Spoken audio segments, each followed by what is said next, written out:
Hey, what's going on, everybody? It's Easy Victus here with a mystery-filled video.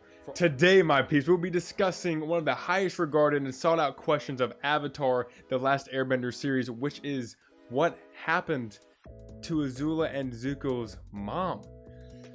Guys, right before we start, if you haven't checked out my Twitch channel, please do down below, and in the comment section I'll be putting it there as well. I stream every Monday, Wednesday, Thursday, and Saturday from 4 to 9 p.m. Pacific Standard Time. Okay, everybody, it's time I lay down the details for you. Let's get into it. To first understand what happened to Ursa, we have to understand why it happened to Ursa. Let's break it down. If anybody doesn't know, Ursa is the wife to Fire Lord Ozai, daughter to Jinzuk and Rina, and granddaughter of Avatar Roku and Ta Min. But we all know her from the show as just Azula and Zuko's mom. Ursa was born in a small Fire Nation town called Hira'a. I hope I'm saying that right. As a young kid and growing up, she made a very good friend and teased him a good bit. His name was Ikam. Fast forward to her at age 21. She auditioned for the role of Dragon Empress at the local production of Love Amongst the Dragons. Afterwards, she had gotten the part and went to go tell Ikam how excited she was, and found him practicing his lines on an empty stage. He asked her to rehearse a scene from the play where they had to kiss, but it involved masks, so Ursa said they should take them off. After she took hers off, this man Ikam was weirdly staring at her, so she was like, What the heck are you doing? And then this man proposed.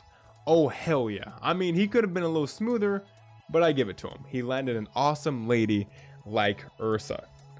So of course, she's happy and trots on home, but what does she find? Her mom crying over Avatar Roku's headpiece. Roku was in the greenhouse with visitors, and her mom told her she loved her before she went inside. Fire Lord Azulon and Prince Ozai were there to mess up her fantastic day. They explained to her the prophecy of a very strong bloodline between Ozai and her family due to the Avatar being thrown in the mix. Shortly after he proposed, and with no way to deny, she with a heavy heart had to accept. As she was leaving with her new fiancé, Ikam stood in the way of the carriage and the road to the Fire Nation. Ursa handled the situation, saying that she had brought honor to her family and that she must do this. God feels, dude. Everyone, now that you know the backstory, let's now fast forward. In the show, we see flashbacks with Azula, Zuko, Ursa, and Fire Lord Ozai. As we more and more notice as we watch the underlying cruelty of most of the family members and their wicked ways. Of course, Zuko and Ursa being exempt because of their good nature and loving personalities, there always seemed to be an invisible barrier, or teams between the family members. Zuko and Ursa on one side, Azula and Ozai on the other. Oh, also, another reason Ozai doesn't like Zuko is because Ursa was sending letters to Ikam and knew they were being intercepted by Ozai. For the sake of being petty, she said that Zuko was her and Ikam's son, instead of her and Ozai's, which made Ozai furious, even though he knew that was a lie due to semi-stalking her for a few months before their engagement. Dude, the drama in this family is literally hilarious at times, but let's get back into it. Ursa had always been so loving and caring for Zuko, teaching him how to be compassionate, loving, and empathetic towards people and even animals, as we've seen in the show.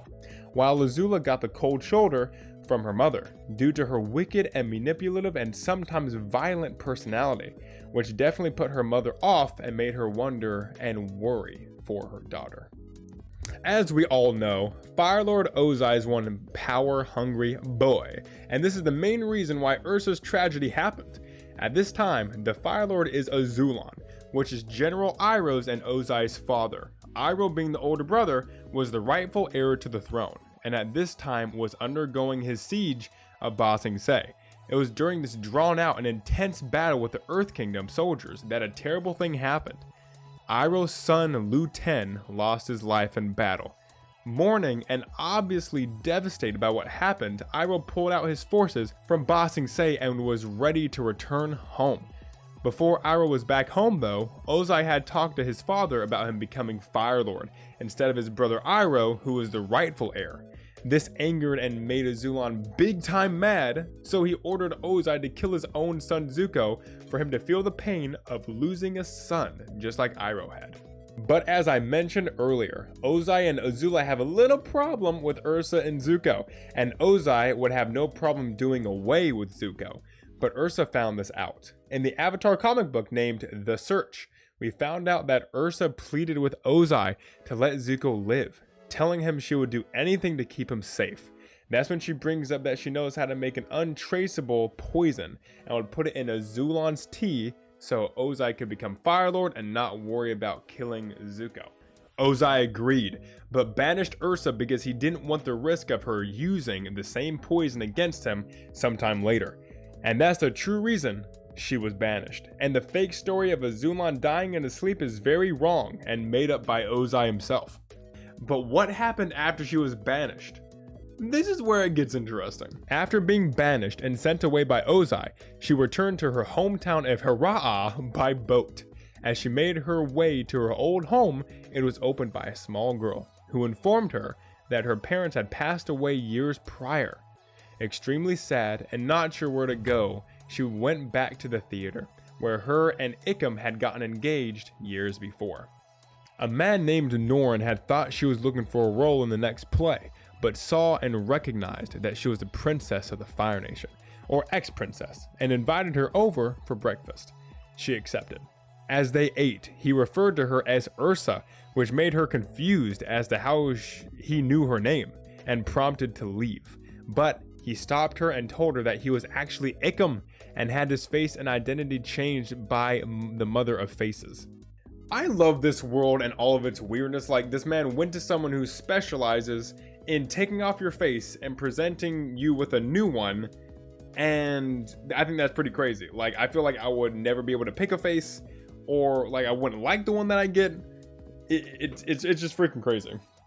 Anyways, now the new couple went to the Forgotten Valley to find the change your face into whatever you want girl for Ursa to have her mind wiped and face changed. The Mother of Faces was confused though, because Ursa was heckin' cute and she didn't want to change such a nice face. So she just gave her a face with plainer details, and that's the one they chose. And her name was now changed to Noriko. At this point, her brain is washed and she has a new name and identity. I guess it's time to make another baby. Her and her new husband have a child named Kiyi, which is the cutest name ever. So they lived peacefully in Hira'a until Team Avatar arrived, coming with Azula of all people. After speaking with Norn and Noriko about the whereabouts of Ursa, Zuko soon found out the truth. Azula, overhearing, said she would kill her mother, and asking if Kiyi was a replacement for her, which made Zuko have to fight her and have her run off. Shortly after, the Mother of Faces came back and asked if Noriko wanted her old memories back and her pretty old face, which she eventually agreed to. Zuko and Ursa began to tell each other all the juicy deets that they both missed out on.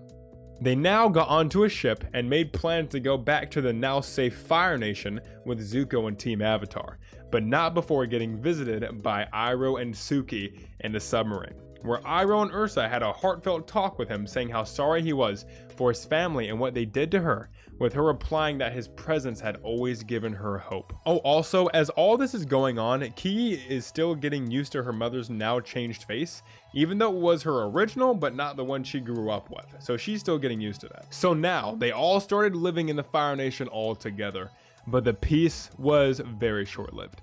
Azula, with her crazy self, had taken Kiyi away and left Ursa and Ikkum to sit there holding one another, praying for her to be okay, which Zuko and most of Team Avatar took initiative in finding and beating Azula to bring back Kiyi and the other missing children. So she's taking children just because. It's so weird. After all that stupid jazzy jazz happened, Ursa finally went face to face with Ozai in his prison cell, who obviously wasn't happy to see her. He spat hateful comments and was very angry towards her, but she stayed calm like the queen she is, calling him a little man who never cared for anyone other than himself. And as she walked away, he desperately pleaded with her to grovel before him, but instead, She went back to her bed where Kiki welcomed her finally with open arms. So she didn't care about her new face anymore. It was awesome. Everybody, that is the story of Ursa and what happened to her after the events of Avatar: The Last Airbender show series. So, everybody, did you like the video? Did you not like it? Did you kind of like it? Let me know down in the comment section down below and tell me what my next video should be about. I cover everything animated, baby! If you haven't already, go check out my Twitch channel down below right here, where I stream every Monday, Wednesday, Thursday, and Saturday from 4 to 9 p.m. Pacific Standard Time.